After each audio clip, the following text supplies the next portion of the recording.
Bonjour, je m'appelle Anne Berest.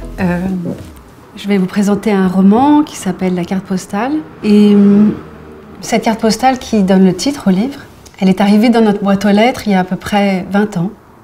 Et cette carte postale était anonyme. Elle n'était pas signée. Au verso, il y avait l'Opéra Garnier. Et de l'autre côté, 4 prénoms. Et ces 4 prénoms nous étaient connus, puisqu'il s'agissait du grand-père, de la grand-mère, de l'oncle et la tante de ma mère. Et ce qui était un peu effrayant dans cet objet, c'est que ces 4 personnes, ma mère ne les avait pas connues parce qu'ils sont morts en 1942 à Auschwitz. Donc ils meurent en 1942 et ils réapparaissent dans notre boîte aux lettres en 2003.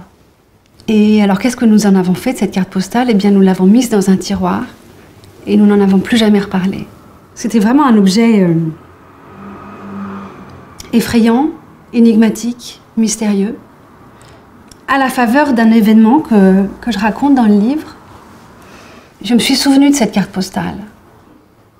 J'ai voulu absolument savoir qui nous l'avait envoyée. Alors pour cela, j'ai mené une enquête. Et j'ai résolu cette enquête au bout de 3 ans.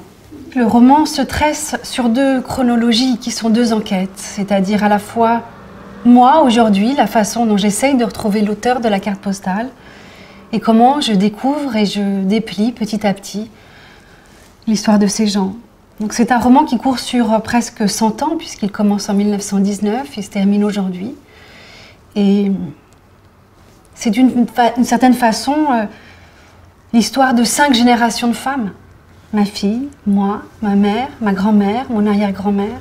C'est une réflexion sur comment, à travers les siècles, un mot est toujours venu se coller à cette famille qui est le mot juif, dans une famille qui n'était pas religieuse.